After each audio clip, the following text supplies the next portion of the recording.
কে কি করতে চেয়েছে কে কি করতে চায়নি আমি কিচ্ছু বুঝতে পারছি না, আমি জানিও না। কিন্তু আমি তোমাকে বলছি গোটা ব্যাপারটা একটা ছক,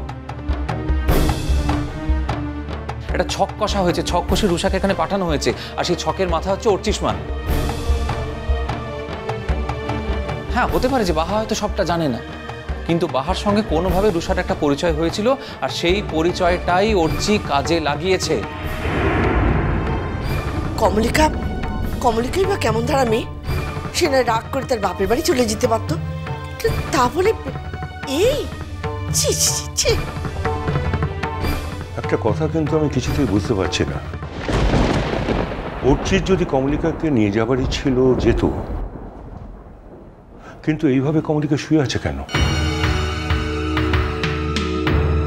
হাঁটছে না কেন?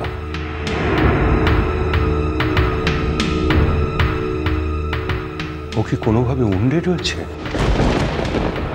বাবা তুমি চুপ করবে।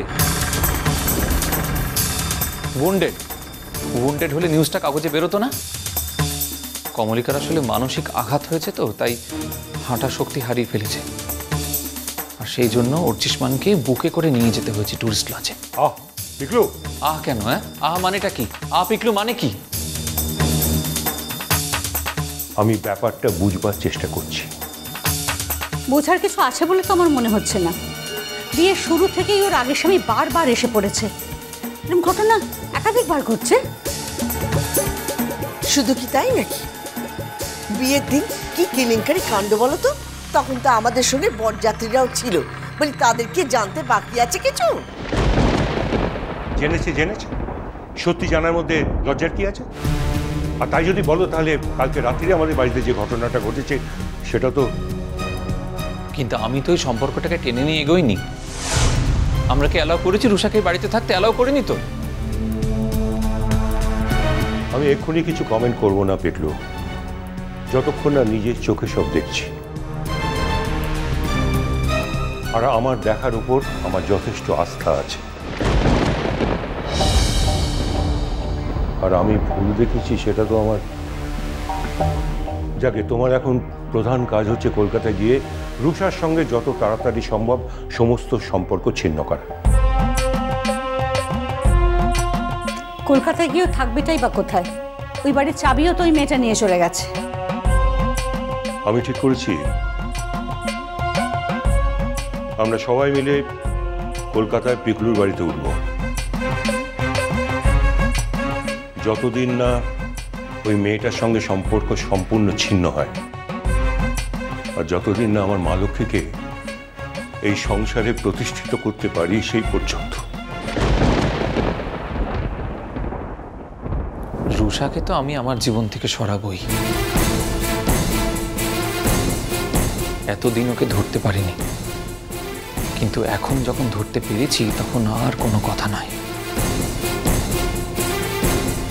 তবে বাবা, এইসব ঘটনার পর তোমার মা লক্ষ্মীকে আমার জীবনের সঙ্গে যোগ করতে পারবো কিনা সেটা আমি বলতে পারছি না। আসলে কি হয়েছে জানো তো, যে প্রহসনটা ঘটে গেছে তার জন্য আমি অত্যন্ত লজ্জাবোধ করছি।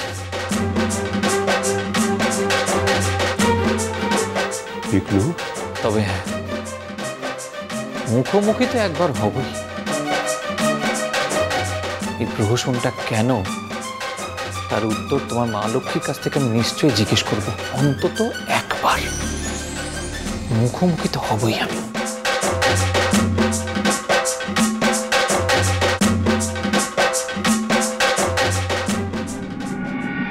যতবার কলকাতা ছেড়ে নিজের বাড়িতে যেতে চাই, ততবারই ঈশ্বরের কি যে ইচ্ছে কিছু না কিছু বাধা এসে পড়ে।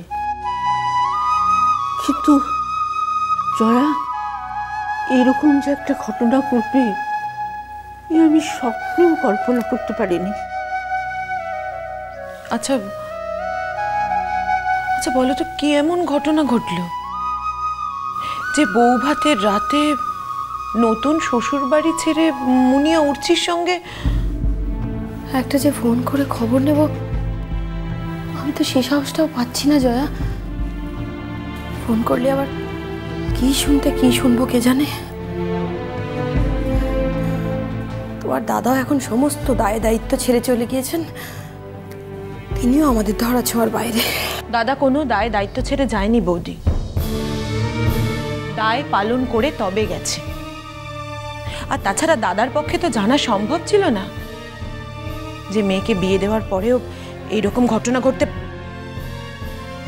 বৌমা, ওদের একটা ফোন করো না, না হলে মেয়ে শ্বশুর বাড়ি হয়তো ভাববে যে আমরা সব কিছু জেনেও চুপচাপ হাত পা গুটিয়ে বসে আছি। সেই এখন আমরা কিছু জানি না বললে তো চলবেও না।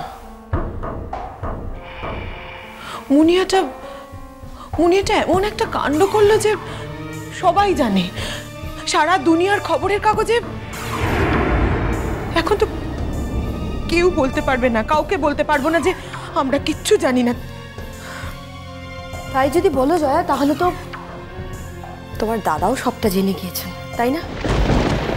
তাহলে এটাই ধরে নিতে হয় যে সবকিছু জেনে শুনে এত বড় একটা কাণ্ডের কথা জেনেও উনি হাত পা গুটিয়ে বসে আছেন, তাই তো? বলো। দিব্যকে নিয়ে এতকাল অনেক কথা বলেছো বৌমা, তুমি বারবার প্রমাণ করবার চেষ্টা করেছো দিব্যর মতো খারাপ ছেলে এই দুনিয়ায় আর কেউ নেই। আর সত্যি কথা বলতে কি, আর তুমি সেটা প্রমাণ করতেও পেরেছো। আজ তো দিব্য এসে তোমার ঠিক ভুল ধরিয়ে দিতে যাচ্ছে না। আজ তুমি যা বলবে 5 জনে তাই শুনবে। এখন আমার কথা হচ্ছে, দিব্য কত খারাপ তা না ভেবে মা হিসেবে তোমার কি কি করা উচিত সেটা ভাবো। সেই দাদা মেয়ের জন্য কিছু করছে না বলছো? আমার দাদা খুব খারাপ, দাদা তো খুব খারাপ, কিন্তু তুমি তো খুব ভালো বৌদি, একজন আদর্শ মা। তুমি চুপ করে বসে আছো কেন? তুমি কেন কিছু করছো না? জয়া,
এত ঠিক কথাই বলেছে বৌমা।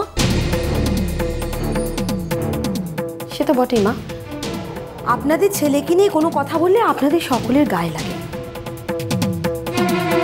সেটা বুঝি আমি। কিন্তু আপনারা যদি একটু আমার কথাটা ভাবতেন, যদি বুঝতে পারতেন যে এরকম সময় একটা মেয়ের পাশে যদি তার স্বামী না থাকে তাহলে তার কতটা অসহায় লাগে। যাই হোক, আমার এখন যেটা করণীয় আমি সেটা করব। আমি অর্চিদের বাড়িতে যাব, ওদের বাড়ির সকলকে সামনাসামনি চার্জ করব, আর সবার আগে ওই মেয়েটা বাহা, তাকে সামনাসামনি দাঁড়িয়ে একটা প্রশ্ন করব। সেদিন তার স্বামীর উপর অধিকার নিয়ে অনেক বড় বড় কথা বলেছিল না? কি হলো? কোথায় গেল সব অধিকার? স্বামীকে ধরে তো রাখতে পারলো না সে। এই কথাটা এখন তোমার কাছে বড় হলো বৌদি? এই কথাটা? মিষ্টি কুটু মিষ্টি কুটু মিষ্টি কুটু।